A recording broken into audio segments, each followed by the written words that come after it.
한 새가 있었는데요. 네. 이 새는 오리들 틈에서 살았습니다. 다른 오리들은 이 새가 이 오리들과 달리 몸이 크고 회색빛을 띠는 이 새를 보고 미운 오리라고 불렀습니다. 그래서 이 새 역시 자신은 왜 이렇게 못났을까? 볼품이 없을까? 이런 생각을 하며 살았다고 합니다. 이 새의 문제는 자신이 누구인지 모르는 것이 바로 이 새의 가장 큰 문제입니다. 자신이 오리가 아님에도 불구하고 이 오리들의 기준에 맞춰 살려고 하니까 너무나 이 새는 고통이 있었습니다. 여러분, 우리에게 닥치는 이 고난 가운데 가장 문제는 바로 우리가 누구인지를 모르기 때문이 고통스럽다고 생각이 됩니다. 오늘 우리는 베드로 전서를 살펴보려고 합니다. 서신서는 바울 서신과 일반 서신으로 나눌 수 있는데 베드로 전서는 일반 서신에 포함이 됩니다. 베드로 전서는 1장 1절에서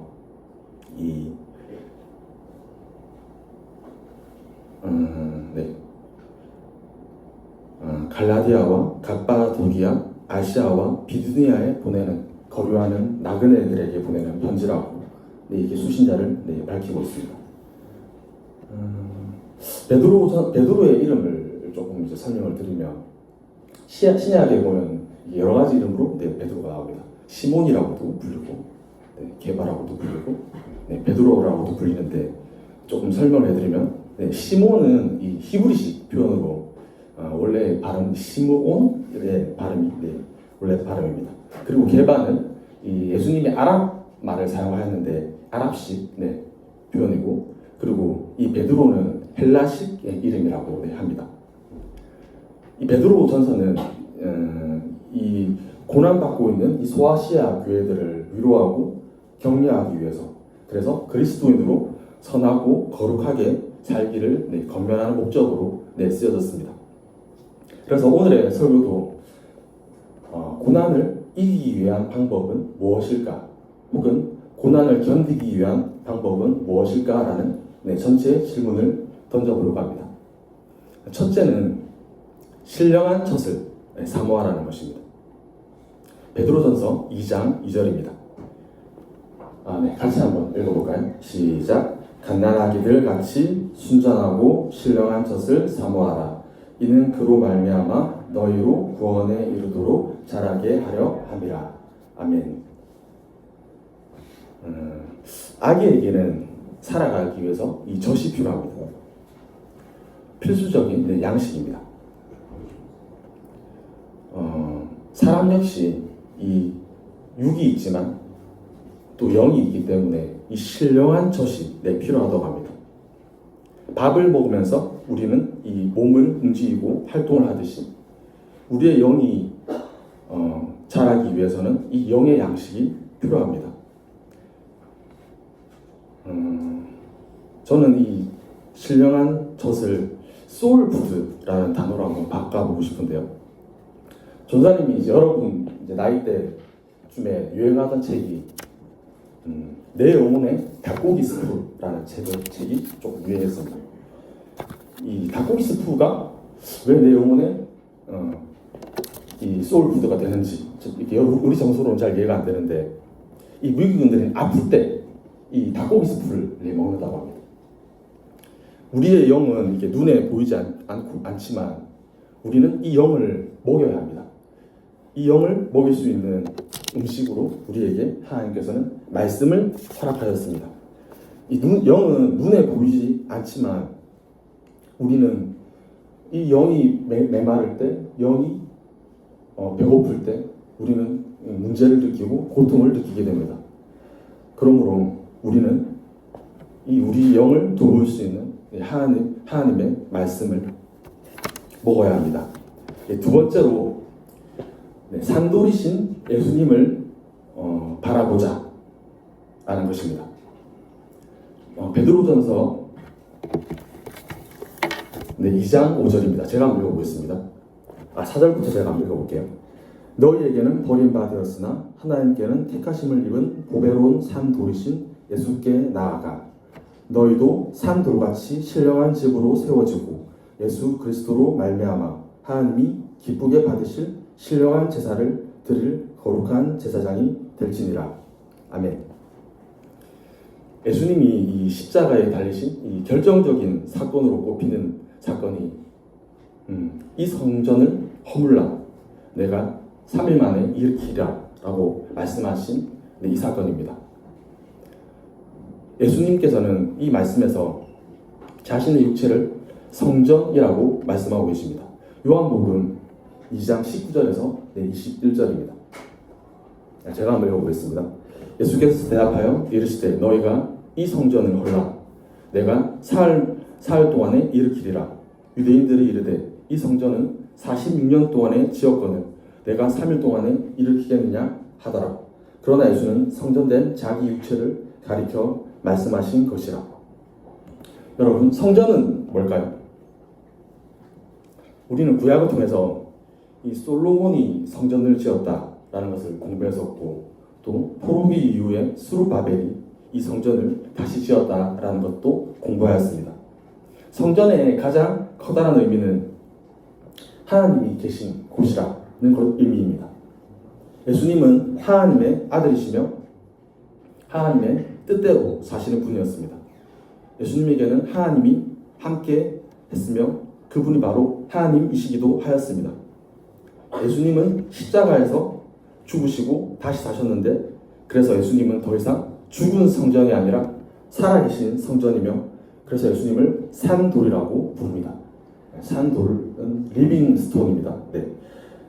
성전은 제사를 드리는 곳이며 하나님의 법궤가 보관되는 곳입니다. 예수님은 그분의 삶으로 하나님의 가르침대로 살았으며, 예수님은 그저 하나님의 법궤만이 보관되는 곳이 아니라 그 법대로 살아가신 분이기 때문에 그를 산돌이라고 부릅니다. 예수님의 모습은 이 돌처럼 그저 볼품없고 흠부할 모양이 없었지만 그 돌을 하나님이 사용하시니 산돌이 되어 성전의 모퉁이의 돌로 쓰임을 받았습니다. 이사야 53장 2절에서 3절입니다. 한번 여러분들이 읽어볼까요? 시작.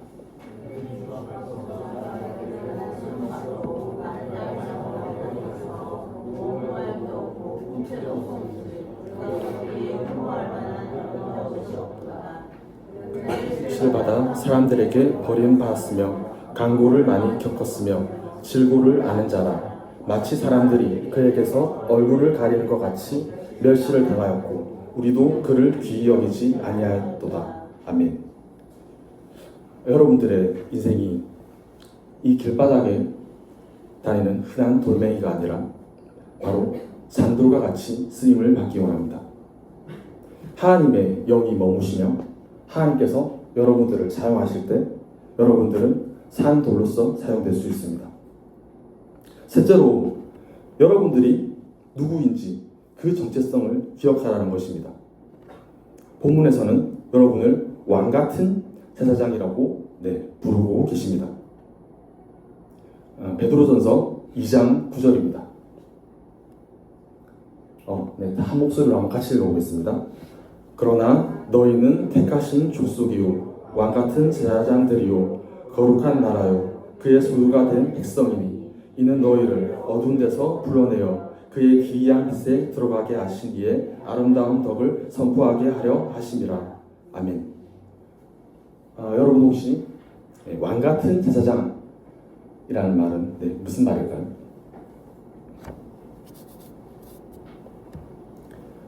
이 왕같은이라는 형용사와 이 제사장이라는 명사로 구성되어 있는데, 우리를 제사장으로 불렀다라는 구절을 이제 십계명을 받기 전 시내산에서 이스라엘 백성들에서 보게 됩니다.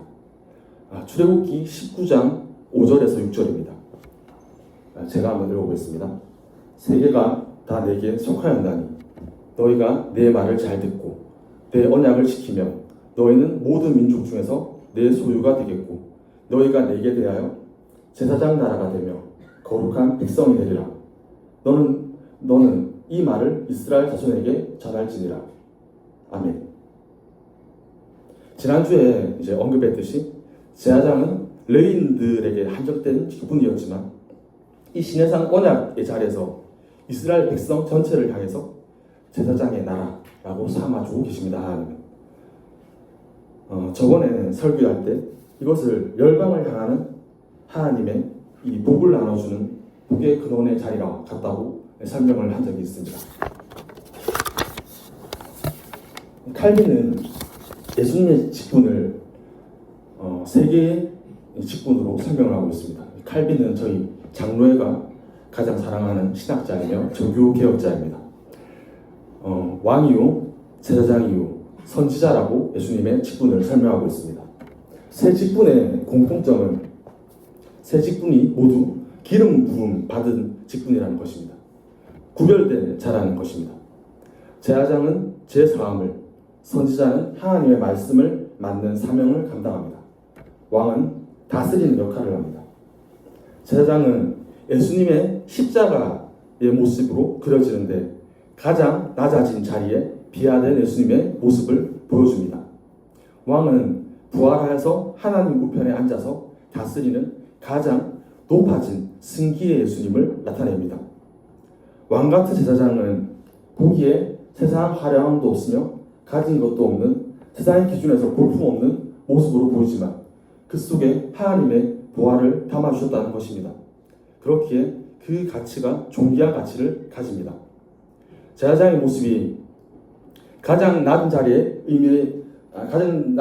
모습을 의미하고 왕은 가장 높은 자리의 모습을 의미하듯이 이 세상 사람들이 볼 때 우리의 모습은 이 제사장의 낮은 자의 모습으로 보일지도 모릅니다.